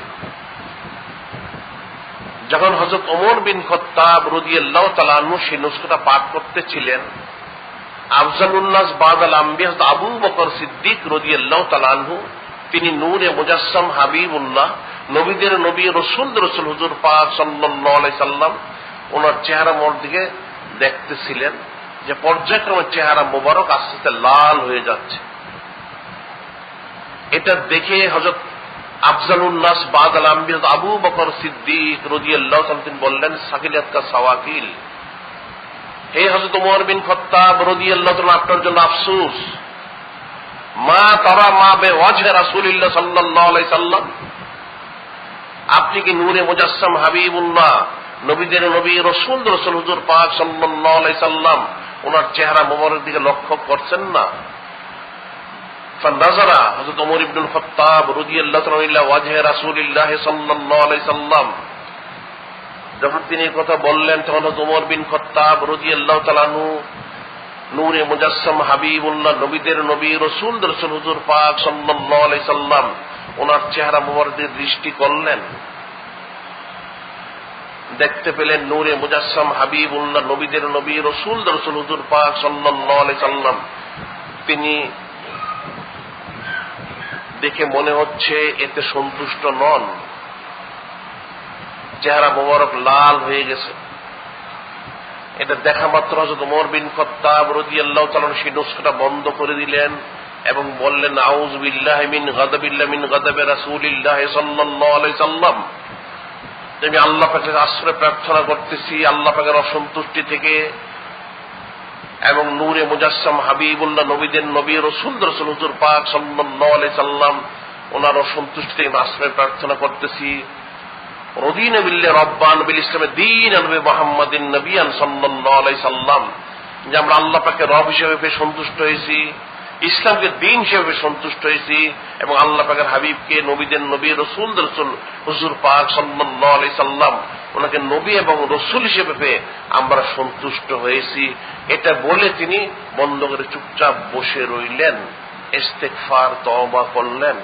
নূরে মুজাসসাম হাবিবুল্লাহ, নবীদের নবী রাসূলদের রাসূল হুজুর পাক সাল্লাল্লাহু আলাইহি সাল্লাম তখন বললেন, فقال رسول الله صلى الله عليه وسلم نفس محمد صلى الله عليه وسلم بيده, ওই আল্লাহ পাকের কসম যে আল্লাহ পাকের হাত মোবারকে আমার প্রাণ মোবারক রয়েছে, সে আল্লাহ পাকের কসম, লাও বাদা লাকুম হযরত মূসা আলাইহিস সালাম, এখন যদি স্বয়ং হযরত মূসা কালিমুল্লাহ আলাইহিস সালাম, যার প্রতি তাওরাত শরীফ নাজিল হয়েছে, যে নুসখা এনে পাঠ করা হচ্ছে এটা যার প্রতি নাজিল হয়েছে, তিনি যদি থাকতেন লাও বাদা লাকুম, ওনার প্রকাশ ঘটত, ফাত্তাবাতুমুহু ওয়া তারাকতুমুনি, তোমরা যদি সাহাবায়ে কিরাম রাদিয়াল্লাহু তাআলা আনহুম ওনাকে অনুসরণ করতে, নূরে মুজাসসাম হাবিবুল্লাহ, নবীদের নবী রাসূলদের রাসূল হুজুর পাক সাল্লাল্লাহু আলাইহি সাল্লাম ওনাকে অনুসরণ না করে লা দালালতুন সাওয়ায়ে সাবিল, তাহলে অবশ্যই সরল সঠিক যে পথ রয়েছে সেখান থেকে বিভ্রান্ত হয়ে যেতে, হক থেকে তোমরা সরে যেতে। লাউ কানা হাইয়ান আদরাকা নবুওয়াতি লাত্তাবানি, যে স্বয়ং হযরত মূসা কালিমুল্লাহ আলাইহিস সালাম তিনি যদি এখন থাকতেন, ওনার জন্য ফরজ হয়ে যেত, ওয়াজিব হয়ে যেত ওনার তাওরাত শরীফ রেখে নূরে মুজাসসাম হাবিবুল্লাহ, নবীদের নবী রাসূলদের রাসূল হুজুর পাক সাল্লাল্লাহু আলাইহি সাল্লাম ওনাকে অনুসরণ করা। সুবহানাল্লাহ। হযরত ওমর বিন খাত্তাব রাদিয়াল্লাহু তাআলা তিনি তো সাধারণ ব্যক্তি নন, সাধারণ সাহাবী তিনি নন। আশিদ্দাউ আলাল কুফফার, ওনার অনেক সাওয়াসিফত কোরআন শরীফে রয়েছে। তাফসিরে বর্ণিত রয়েছে কমপক্ষে 22 খানা আয়াত শরীফ হযরত ওমর বিন খাত্তাব রাদিয়াল্লাহু তাআলা আনহু তিনি প্রস্তাব দেওয়ার পরে নাজিল হয়েছে সুবহানাল্লাহ। এবং হাদিসুল আল হক ইয়ান্তিকু আলা লিসানি ওমর রাদিয়াল্লাহু তাআলা আনহু, হাদিস শরীফে বর্ণিত রয়েছে স্বয়ং আল্লাহ পাক হযরত ওমর বিন খাত্তাব রাদিয়াল্লাহু তাআলা আনহু ওনার জবান মোবারকের কথা বলেন সুবহানাল্লাহ। এবং স্বয়ং নূরে মুজাসসাম হাবিবুল্লাহ নবীদের নবী রাসূলদের রাসূল হুজুর পাক সাল্লাল্লাহু আলাইহি সাল্লাম তিনি ইরশাদ করেন, ইবলিস হযরত ওমর বিন খাত্তাব রাদিয়াল্লাহু তাআলাকে দেখলে তার মাথা খারাপ হয়ে যায়, সে কোন রাস্তা দিয়ে পালাবে সে পথ খুঁজে পায় না। সেই হযরত ওমর বিন খাত্তাব রাদিয়াল্লাহু তাআলা তিনি সেই নুসখাটা এনেছিলেন। আর এই নুসখাটা আল্লাহ পাকের আসমানি কিতাবের অন্তর্ভুক্ত। আল্লাহ পাক স্বয়ং নাজিল করেছেন একজন জলিলুল কদর রাসূল হযরত মূসা কালিমুল্লাহ আলাইহিস সালাম, ওনার প্রতি নাজিল করা হয়েছিল। আল্লাহ পাকের কিতাব আল্লাহ পাকের একজন রাসূলের প্রতি নাজিল করা হয়েছিল। সেই কিতাবের একটা অংশ যিনি একজন জলিলুল কদর সাহাবী আফজালুন নাস বাদাল আম্বিয়া হযরত আবু বকর সিদ্দিক রাদিয়াল্লাহু তাআলা আনহু সুম্মা ওমর রাদিয়াল্লাহু তাআলা আনহু। আল্লাহ পাকের জমিনে নবীদের পরে সবচেয়ে শ্রেষ্ঠ মানুষ হচ্ছেন হযরত আবু বকর সিদ্দিক রাদিয়াল্লাহু তাআলা আনহু। এরপরে দ্বিতীয় ব্যক্তিত্ব হচ্ছেন হযরত ওমর বিন খাত্তাব রাদিয়াল্লাহু তাআলা আনহু। তিনি সেই নুসখাটা এনে পাঠ করতেছিলেন। তারপরেও নূরে মুজাসসাম হাবিবুল্লাহ নবীদের নবী রাসূলদের রাসূল হুজুর পাক সাল্লাল্লাহু আলাইহি সাল্লাম তিনি কিন্তু সেটা গ্রহণ করেননি। খুব ফিকির করতে হবে, তিনি সেটা গ্রহণ করেননি। তাহলে আসমানি কিতাব হওয়ার পরেও, ওহী দ্বারা নাজিল হওয়ার পরেও, একজন জলিলুল কদর রাসূলের উপর নাজিল হওয়ার পরেও, একজন জলিলুল কদর সাহাবী পাঠ করার পরেও নূরে মুজাসসাম হাবিবুল্লাহ নবীদের নবী রাসূলদের রাসূল হুজুর পাক সাল্লাল্লাহু আলাইহি সাল্লাম সেটা গ্রহণ করেননি। তাহলে এখন মানুষের রচিত তন্ত্র মন্ত্র, গণতন্ত্র, রাষ্ট্র সমাজতন্ত্র, মাওবাদ, লেনিনবাদ, ডারউইনিজম, মার্ক্সবাদ, এই সমস্ত মতবাদ এগুলো কি করে আল্লাহ পাক এবং তার হাবিব সাল্লাল্লাহু আলাইহি ওয়াসাল্লাম গ্রহণ করতে পারেন? এটা তো ফিকির করতে হবে। তাওরাত শরীফ আসমানি কিতাব সেটা পাঠ করার পরেও যদি নূরে মুজাসসাম হাবিবুল্লাহ নবীদের নবী রাসূলদের রাসূল হুজুর পাক সাল্লাল্লাহু আলাইহি সাল্লাম তিনি অসন্তুষ্ট হন, আর তিনি অসন্তুষ্ট হওয়ার অর্থই হচ্ছে আল্লাহ পাক অসন্তুষ্ট হয়েছেন। যার জন্য হাদিস শরীফ এভাবে এসেছে, হযরত ওমর বিন খাত্তাব রাদিয়াল্লাহু তাআলা তিনি বলেছেন, আউযু বিল্লাহি মিন গাযাবিল্লাহি মিন গাযাবি রাসূলিল্লাহ সাল্লাল্লাহু আলাইহি সাল্লাম, আমি আশ্রয় প্রার্থনা করতেছি আল্লাহ পাকের অসন্তুষ্টি থেকে এবং আল্লাহ পাকের হাবিবের অসন্তুষ্টি থেকে। সুবহানাল্লাহ, এটা ফিকিরের বিষয়। যেহেতু আল্লাহর হাবিব অসন্তুষ্ট হলেই আল্লাহ পাক অসন্তুষ্ট হয়ে যান, তাহলে সেটাই যদি গ্রহণযোগ্য না হয়ে থাকে, তাহলে এখনকার তন্ত্র মন্ত্র, গণতন্ত্র, ভোট, নির্বাচন এটা কি করে আল্লাহ পাকের কাছে, আল্লাহ পাকের কাছে গ্রহণযোগ্য হতে পারে? আর তার জন্য কি করে এটা ছবির তোলার জন্য মানুষের তাকিদ করতে পারে? যদি উটের গোশত মোস্তাব সুন্নাত না করার কারণে ইসলামে দাখিল না হওয়া যায়, তাহলে হারাম ছবি, বেপর্দা, তন্ত্র মন্ত্র এই সমস্ত কুফরি কাজগুলি করলে কি করে সে ব্যক্তির পক্ষে ইসলামে দাখিল হওয়া সম্ভব? এটা তো ফিকির করতে হবে। অন্যথা কশ্চিন কালেও এটা তো বোঝা সম্ভব হবে না যে আল্লাহ পাক এত দয়ালু, এত রহমান, রহিম, গাফফার, সাত্তার, সে আল্লাহ পাক সব বলে দিলেন, জানিয়ে দিলেন। সেই আল্লাহ পাককে, সে আল্লাহ পাকের আদেশ নির্দেশকে, সে আল্লাহ পাকের হাবিবকে রেখে মানুষ কি করে বেদিন, বদ্দিন, ইহুদি, নাসারা, কাফের, মুশরিকদেরকে অনুসরণ করতে পারে? এটা তো খুব ফিকির করতে হবে। অন্যথায় জাহান্নামে যাওয়া ছাড়া আর কোনো গতি থাকবে না। সেটা আল্লাহ পাক কোরআনে অন্যত্র বলেছেন, ফাসবির লিহুকমি রাব্বিকা, ফাসবির লিহুকমি রাব্বিকা ওয়ালা তুতি মিনহুম আফিমান আও কাফুরা। আল্লাহ পাক বলেন, ফাসবির লিহুকমি রাব্বিকা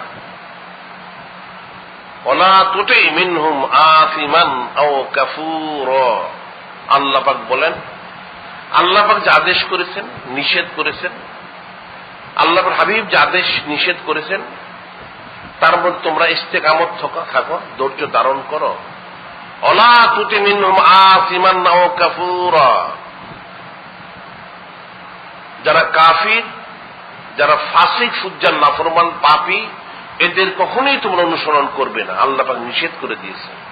যে আল্লাহ পাক এবং তার হাবিব সাল্লাল্লাহু আলাইহি ওয়াসাল্লাম যা আদেশ করেছেন, নির্দেশ করেছেন, তার মধ্যে তোমরা ইস্তেকামত থাকো। ফাসবির লিহুকমে রব্বিকা, তোমাদের যিনি রব, যিনি খালিক মালিক, যিনি নবীদের নবী, রাসূলদের রাসূল হুজুর পাক সাল্লাল্লাহু আলাইহি সাল্লাম, তিনি যে আদেশ নির্দেশ করেছেন তার মধ্যে তোমরা ইস্তেকামত থাকো। এবং কোন অবস্থাতেই কাফের মুশরিক যারা রয়েছে, বেদিন বদ্দিন যারা রয়েছে, নাফরমান যারা রয়েছে, আল্লাহ পাকের নাফরমানি করে থাকে, আল্লাহ হাবিবের নাফরমানি করে থাকে, এদের কশ্চিন কালেও এদের অনুসরণ করবে না, আল্লাহ পাক নিষেধ করে দিয়েছে। তাহলে খুব ফিকির করতে হবে, যেহেতু মানুষ অনন্তকাল ধরে কেউ থাকবে না, এটা শাবান মাস। এখন শবে বরাত আমরা পালন করলাম একদিন আগে, সামনে আবার কয়েকদিন পরে রমজান শরীফ শুরু হবে, আল্লাহ পাকের রহমতের মাস, তিনি রহমান রহিম, আল্লাহর হাবিব রহমতুল লিল আলামিন। তাহলে এত দয়ালু, রহমান রহিম, গাফফার, সাত্তার আল্লাহ পাক আমাদেরকে এত কুদরতি ভাবে লালন পালন করতেছেন, আল্লাহ পাক হাবিব ইহসান করতেছেন, দয়া করতেছেন, এত সুযোগ সুবিধা আমাদেরকে দেওয়া হচ্ছে জমিনে অবস্থান করার জন্য। তারপরেও আমরা কি করে আল্লাহ পাকের নাফরমানি করতে পারি, আল্লাহ পাকের হাবিবের নাফরমানি করতে পারি, ফিকির করতে হবে।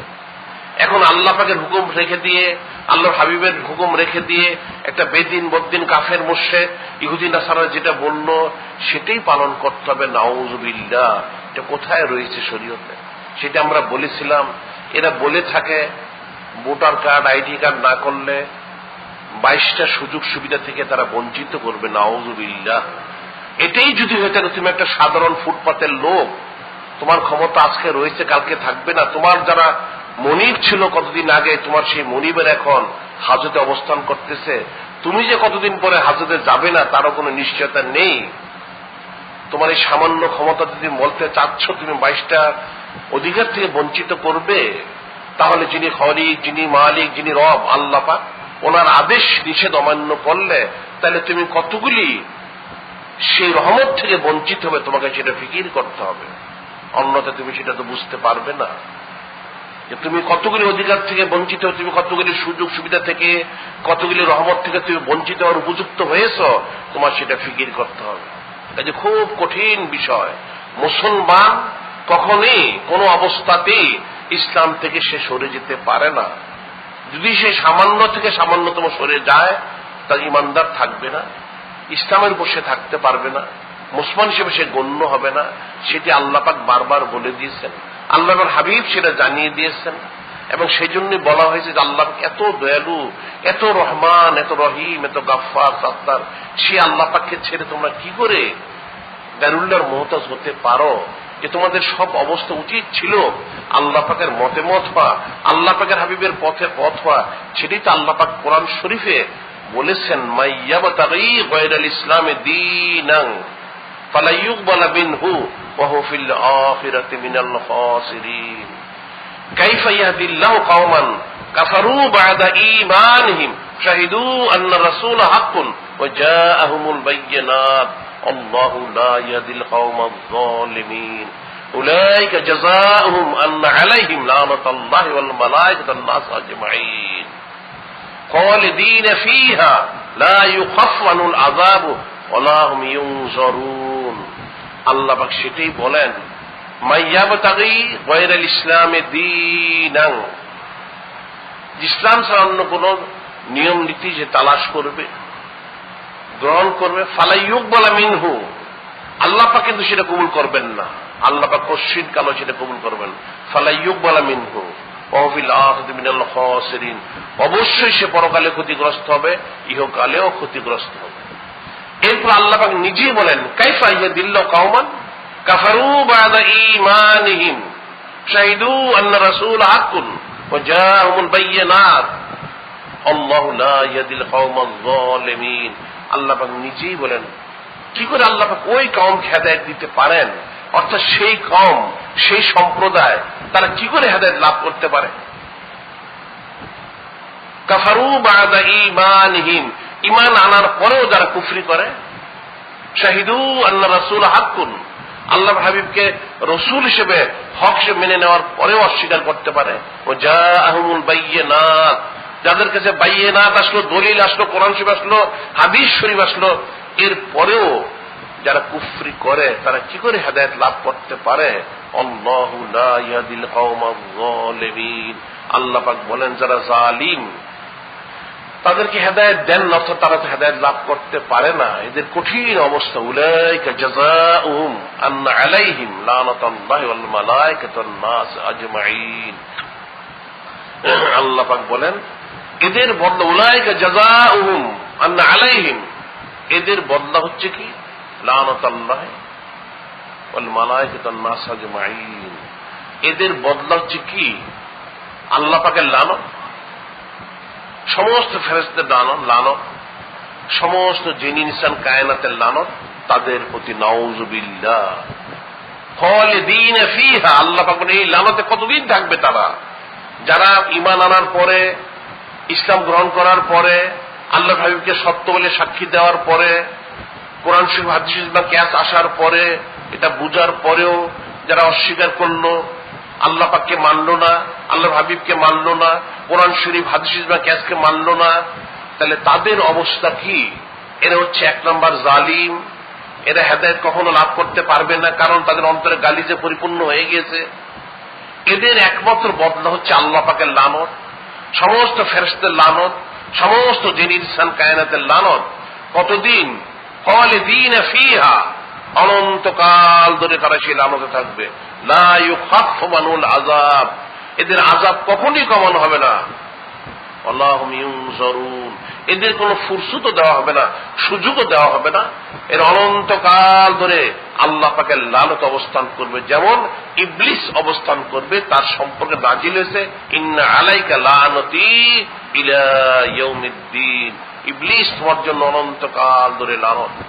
এখন দেখা যাচ্ছে এই সমস্ত লোকগুলি ইবলিসের গায়ে মোকাম হয়ে যাবে, যারা কোরআন শরীফ হাদিস বা কিয়াস আসার পরে, এটা বুঝার পরে, মানার পরে, আল্লাহ হাবিবকে নবী রসুল সে মানার পরে, আল্লাহ পাকে খালিক মালিক বলে মানার পরেও যারা অস্বীকার করলো, তারা জালিম হলো, গোমরা হলো, বিভ্রান্ত হলো, গালিজে পরিপূর্ণ হলো, লানতগ্রস্ত হলো।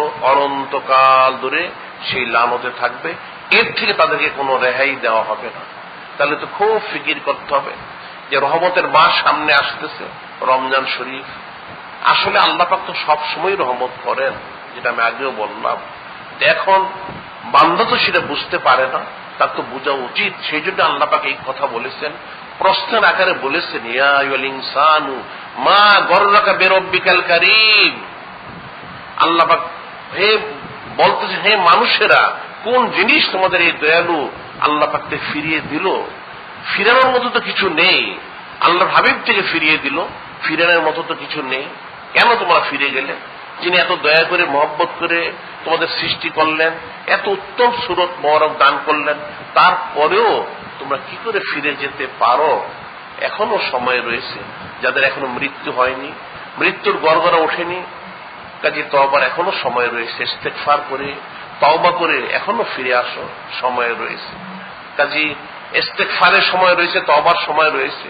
আল্লাহ পাক তো সেটা বলে দিয়েছেন। হে আমার হাবিব, আপনি বলে দিন, কুল ইয়া ইবাদিয়াল্লাযীনা আসরাফু আলা আনফুসিহিম লা তাকনাতু মির রাহমাতিল্লাহ ইন্নাল্লাহা ইয়াগফিরুয যুনুবা জামিআ ইন্নাহু হুয়াল গফুরুর রহিম। আল্লাহ পাক বলেন, হে আমার হাবিব, আপনি বলে দিন, হে আল্লাহ পাকের বান্দারা, যারা তোমরা নফসে জুলুম করেছো, তোমরা মিথ্যা কথা বলতেছো, ইসলামের নামে কুফরি শিরকি করে যাচ্ছ, তন্ত্র মন্ত্র করে যাচ্ছ, বেপরদা হচ্ছ, ছবি তুলছ, ছবি তোলার জন্য তাগিদ করে যাচ্ছ, সামান্য ক্ষমতা পেয়ে হরতাল লং মার্চ করে যাচ্ছ, ইহুদি নাসার অনুসরণ করে যাচ্ছ, এখনো তোমাদের সময় রয়েছে। তোমরা ইস্তেগফার করো, তওবা করো। আল্লাহ পাকের রহমত থেকে তোমরা নিরাশ হও না। আল্লাহ পাক দয়ালু, তিনি ক্ষমাশীল, তিনি সমস্ত গুনাহ খাতা ক্ষমা করে থাকেন। এখনো সময় রয়েছে, তোমরা ইস্তেগফার করো, তওবা করো। তোমাদের মৃত্যুর গড়গড়া এখনো ওঠেনি। আর তাই মিনাজ যামবি কামান লা যামবা লাহু। নূরে মুজাসসাম হাবিবুল্লাহ, নবীদের নবী, রাসূলদের রাসূল হুজুর পাক সাল্লাল্লাহু আলাইহি সাল্লাম, তিনি বলেন যে তওবা করলে সে যেন কোনো গুনাহ খাতাই করেনি। সুবহানাল্লাহ। এখনো সময় রয়েছে ইস্তেগফার করার, তওবা করার। সেটাই বলেছেন এক কবি, বাজা বাজা, হার আছে হাসতে বাজা, গার কাফির ও গোবর বুধ পুরস্তে বাজা, এই দরগায় মা দরগায় না উমেদ নিস সব্বার গার তওবা শেখাস্তে বাজা বাজা। যে তুমি ফিরে আসো, এখনো সময় রয়েছে, ফিরে আসো। হার আছে হাসতে বাজা, তুমি যে কেউ হও না কেন তুমি ফিরে আসো।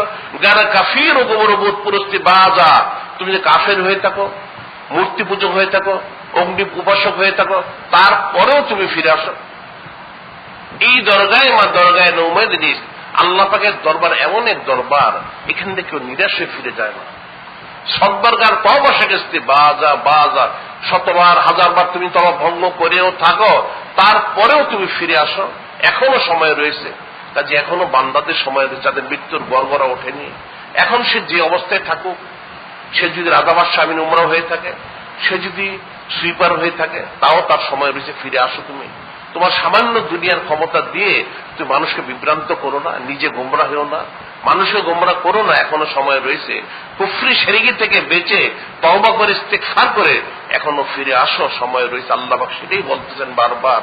কাজে এখনো সময় রয়েছে, তওবা করো, ইস্তেগফার করো, আল্লাহ পাকের মতে মত হয়ে যাও। আল্লাহ পাকের হাবিব নূরে মুজাসসাম হাবিবুল্লাহ, নবীদের নবী রাসূল রাসূলুর পাক সাল্লাল্লাহু আলাইহি সাল্লাম ওনার যে পথ রয়েছে সে পথে পথ হয়ে যাও। কাজে সময় কিন্তু কারোর জন্য থাকবে না। কুল্লু নাফসিন যায়কাতুল মউত, প্রত্যেক নফসকে মৃত্যু স্বাদ গ্রহণ করতে হবে। কাজে এটা খুব মনে রাখতে হবে, স্মরণ রাখতে হবে। সব অবস্থাতেই মাথার তালু থেকে পায়ের তলা, হায়াত থেকে মৌত পর্যন্ত আল্লাহ পাকের মতামত হতে হবে, আল্লাহ পাকের হাবিবের পথে পথ, তাহলে কামিল রয়েছে। কাজে এই বিষয়গুলি খুব ফিকির করতে হবে। এখন এরা নানান সুতানাতা দিয়ে, দুনিয়ার দোহাই দিয়ে, আমেরিকা, রাশিয়া, চীন, জাপান, ফ্রান্স, ব্রিটিশ, এদের দোহাই দিয়ে, রাষ্ট্রীয় সুযোগ সুবিধার দোহাই দিয়ে, ক্ষমতার বড়াই দেখিয়ে এরা নানান কথা বলবে, কিন্তু কারো কোনো কথা গ্রহণযোগ্য হবে না। সময় থাকতে এখনো তাদের ইস্তেগফার তওবা করে এখনো সময় থাকতে তাদের ফিরে আসতে হবে। অন্যথায় কঠিন আযাব গজবে যখন তারা গ্রেফতার হয়ে যাবে, তখন কিন্তু হা হুতাশ করলে কোনো কাজে আসবে না, কোনো কাজে আসবে না। এখনো সময় রয়েছে, সেটি আল্লাহ পাক বলেন, ইয়াউমা তুকাল্লাবু উজুহুম ফিন-নার ইয়াকুলুনা ইয়া লাইতানা আতা'নাল্লাহ ওয়া রাসূলা। যখন এই সমস্ত বান্দারা জাহান্নামে চলে যাবে, তারা তো জাহান্নামে যে আগুনে মুখ, তাদের সমস্ত শরীর পুরে সারকার হয়ে যাবে, জলসায় যাবে, তখন তারা বলতে, হায় আফসোস, আমরা যদি সত্যি আল্লাহ পাককে, আল্লাহর হাবিবকে অনুসরণ করতাম, আমাদের তো আজকে জাহান্নামে যেতে হতো না, আমাদের জাহান্নামে যেতে হতো না। তারা আফসোস করতে গেলে বলবে, ক্বালু রব্বানা ইন্না আতানা সাদাতানা ওয়া কুবরানা ফাদাল্লুনা সাবিলা।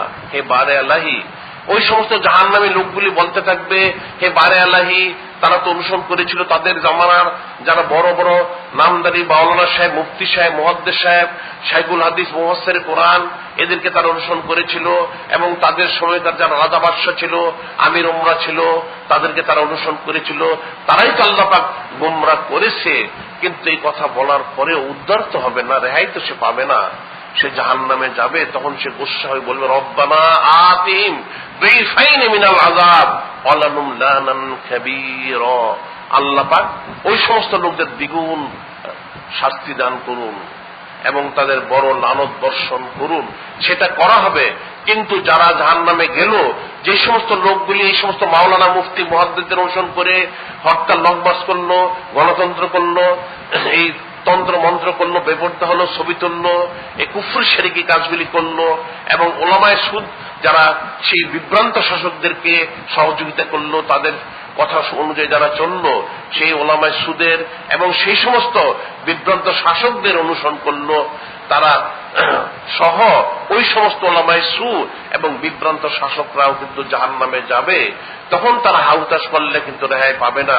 তখন তারা গুসায় বলবে, বারে আল্লাহি, তাহলে যদি সত্যি জাহান্নামে যেতে হয়, তাহলে এদেরকে দ্বিগুণ শাস্তি দান করুন আল্লাহ পাক। আল্লাহ পাক দান করবেন। সেজন্য কিন্তু যে জাহান্নামে গিয়েছে সে কিন্তু রেহাই পাবে না, তাকে সহ জাহান্নামে যেতে হবে। কাজে সময় এখনো রয়েছে ইস্তেগফার করার, তওবা করার সময় রয়েছে। এখন তওবা করে ইস্তেগফার করে ফিরে আসতে হবে, এটা বুঝতে হবে। এবং এই বিষয়গুলি খুব আপনারা ফিকির করবেন নিজের আমলের জন্য, আখলাকের জন্য।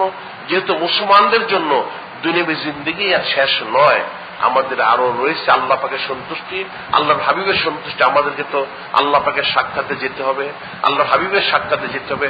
তখন যাওয়ার পরে যদি আল্লাহ পাক জিজ্ঞাসা করেন, হে ব্যক্তিরা, তোমরা তো বুঝতে পেরেছিলে, জানতে পেরেছিলে অমুক অমুক কাজগুলি হারাম, তোমরা কি বলেছিলে? আমরা কিন্তু বলবো, হে বারে আলাহি, আমরা কিন্তু বলেছিলাম। এখন হয়তো কেউ মেনেছে, কেউ মানেনি। যারা মেনেছে তারা কামিয়াব হয়েছে, যারা মানতে পারেনি তারা তো জাহান্নামী হচ্ছে, আর গতি নেই। আমরা কিন্তু সত্যি সেটা বলবো যে আল্লাহ পাক আমাদের সাধ্য সামর্থ্য, আমাদের তৌফিক আন্দাজ আমরা মানুষকে বলেছিলাম, কাগজে কলমে লিখেছিলাম, প্রচার করেছিলাম এবং ব্যাপক মানুষকে বলার জন্য বলেছিলাম আল্লাহ পাক। এখন যারা আমাদেরটা শুনে সে হক পথে থাকবে, সেটা প্রচার করবে, বলবে, সাহায্য সহযোগিতা করবে, খেদমত করবে, তারাও কিন্তু রেহাই পেয়ে যাবে। আর যারা তার বিপরীত হবে, এই ওলামায়ে সুদের অনুসরণ করবে, বিভ্রান্ত শাসকদের তোয়াজ করে তাদের সাথে চলবে, এরা কিন্তু কেউ রেহাই পাবে না, কেউ রেহাই পাবে না। খুব সাবধান থাকতে হবে, সময় এখনো রয়েছে। আল্লাহ পাক যেন আমাদেরকে হাকিকি ভাবে আল্লাহ পাকের মতামত করে এই আয়াত শরীফের মেজদার করে দেন, উদখুলু ফিস সিলমি কাফা, তুমি ইসলামে পরিপূর্ণ দাখিল হয়ে যাও। ওয়ালা তাত্তাবিউ খুতুওয়াতিশ শাইতান, শয়তানকে অনুসরণ করো না। ইন্নাহু লাকুম আদুউম মুবিন, সে তোমাদের প্রকাশ্য শত্রু। এখন এই আয়াত শরীফের অনেক ব্যাখ্যা রয়েছে। এখানে মূল নাজিল হচ্ছে ইবলিস সম্পর্কে, তাকে অনুসরণ করো না। কিন্তু আম অর্থে শয়তানের মধ্যে জিন ইনসানও রয়েছে, জিন রয়েছে, ইনসান রয়েছে। এখন শয়তান যারা, তাহলে বলতে হবে শয়তান কারা? যারা শয়তানকে অনুসরণ করে, বিভ্রান্ত ওলামায়ে সুর হতে পারে, বিভ্রান্ত শাসকরা হতে পারে, যারা শাসন কাজ পরিচালনা করে ইসলামের বিরুদ্ধে বক্তব্য পেশ করে থাকে, এরাও সেই শয়তানের অন্তর্ভুক্ত হয়ে যাবে। কাজে খুব সাবধান থাকতে হবে, সতর্ক থাকতে হবে। কোন অবস্থাতেই বেদিন বদ্দিন ইহুদি নাসরা কাফের মুশরিককে অনুসরণ করা যাবে না। সেটাই বলেছেন, ফাসবির লি হুকমে রব্বিকা, ফাসবির লি হুকমে রব্বিকা, আল্লাহ পাকের আদেশের মধ্যে, আল্লাহর হাবিবের আদেশের মধ্যে ইস্তেকামত থাকো। ওয়ালা তুতি মিনহুম আসিমান আও কাফুরা, কোন অবস্থাতে যারা পাপী, নাফরমান, যারা কাফির, এদেরকে অনুসরণ করো না। আল্লাহ পাক যেন আমাদেরকে আশীর মেজদাক করে আমরা সেই দোয়া সে আর্য করব। এখানে কয়েকটা বিষয় বলা হয়েছে, সেটা হচ্ছে আমাদের রমজান শরীফ উপলক্ষে যে আমরা প্রতি বছর ক্যালেন্ডার বের করে থাকি, সময়গুলি খুব তাহাকিক করে আমরা সে বের করে থাকি। কাজে এই ক্যালেন্ডারগুলো আপনারা দু একদিনের মধ্যে হয়তো সামনে পাওয়া যেতে পারে। হ্যাঁ, আজকে আসছে, ও আজকে তো এসেছে। তো আমরা এগুলি হাদিয়া খুব অল্পই রেখেছি, মাত্র 5 টাকা। তা আপনারা সংগ্রহ করে নিয়ে যাবেন প্রত্যেকেই। যাদের এলাকায় এই ক্যালেন্ডার দেখে আপনারা ইফতার এবং সাহারি করবেন, আশা করা যায় সময়টা আমাদের তাহিক অনুযায়ী সঠিক রয়েছে। আর এরপর যেটা বলা হয়েছে সেটা হলো আগামী বৃহস্পতিবার দিন 6 তারিখ বাদ মাগরিব মাদ্রাসার এখানে মিটিং রয়েছে, আলোচনা রয়েছে। যারা মাদ্রাসা কমিটিতে রয়েছেন তারা সকলে উপস্থিত থাকবেন, অন্যান্য যারা ইচ্ছে করলে তারাও থাকতে পারেন, কোনো অসুবিধা নেই। মাদ্রাসার আলোচনা রয়েছে। আর আমি যেটা সবসময় বলে থাকি, দৈনিক আল ইহসানের ব্যাপারে, দৈনিক আল ইহসান আপনারা প্রত্যেকে খেদমত করার চেষ্টা করবেন। সেটা আর্থিক হোক, লেখা দিয়ে হোক, আকল বুদ্ধি দিয়ে হোক, সমজ দিয়ে হোক, শরীর শক্তি দিয়ে হোক, আপনারা প্রত্যেকে খেদমত করার চেষ্টা করবেন। তো বিশেষ করে আর্থিক সহযোগিতার সবচেয়ে বেশি প্রয়োজন রয়েছে। এখন সেটা সরাসরি নিজের থেকে দিয়ে হোক অথবা বিজ্ঞাপন সংগ্রহ করে দিয়েই হোক, আপনারা খেদমত করার চেষ্টা করবেন। যেহেতু আমি সবসময় বলে থাকি, একটা পত্রিকা দিয়ে একটা দেশ না একটা পৃথিবীকে উলট পালট করে দেওয়া যায়।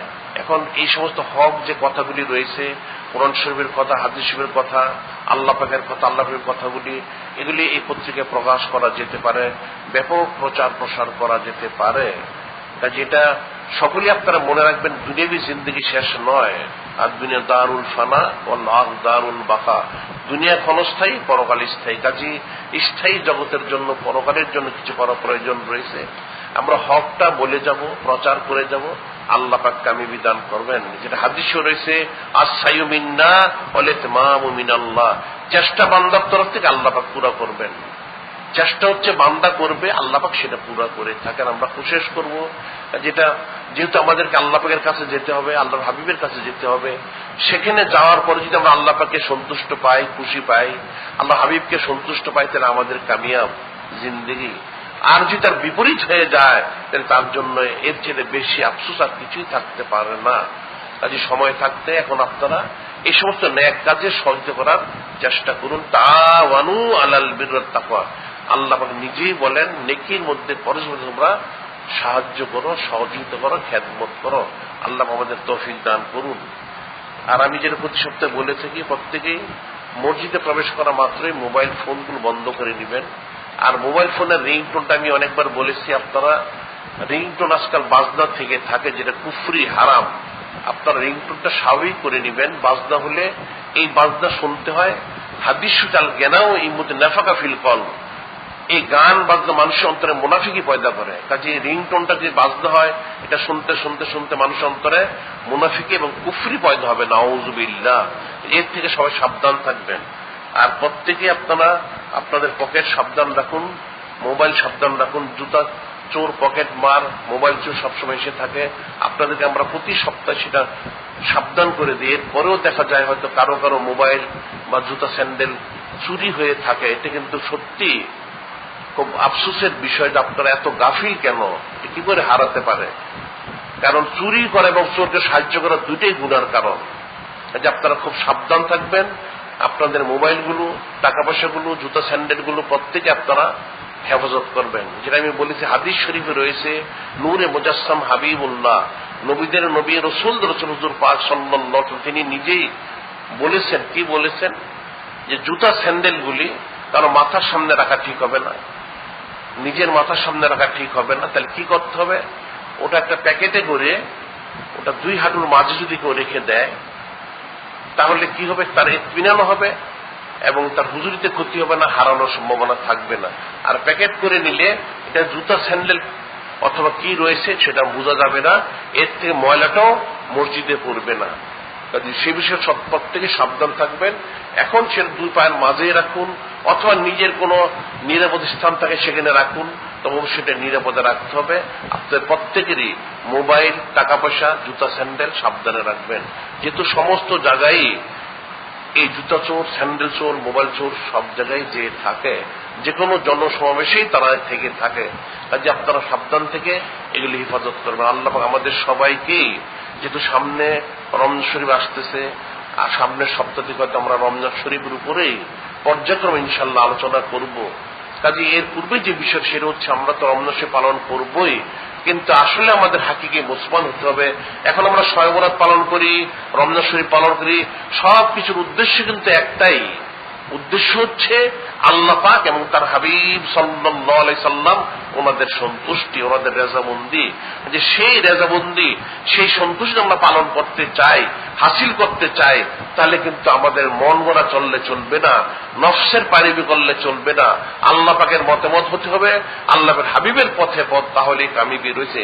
সেটাই আপনাদেরকে বারবার বলে দেওয়া হলো, জানিয়ে দেওয়া হলো, বুঝিয়ে দেওয়া হলো। আপনারা খুব ফিকির করে হক মত, হক পথের উপর ইস্তেকামত থাকার জন্য কোশিশ করুন। আমরা কোশিশ করব, আল্লাহ পাক অবশ্যই আমাদের তৌফিক দান করবেন। এখন যারা পরে এসেছেন, ক্বাবলাল জুমা পড়তে পারেননি, তারা 4 রাকাত ক্বাবলাল জুমা পড়ে নিন। ওয়া আখিরু দাওয়ানা আলহামদুলিল্লাহি রাব্বিল আলামিন। আসসালামু আলাইকুম ওয়া রাহমাতুল্লাহি ওয়া বারাকাতুহু। আমার কাসিদা বলা রসমিত নয়, সুন্নতে সাহাবা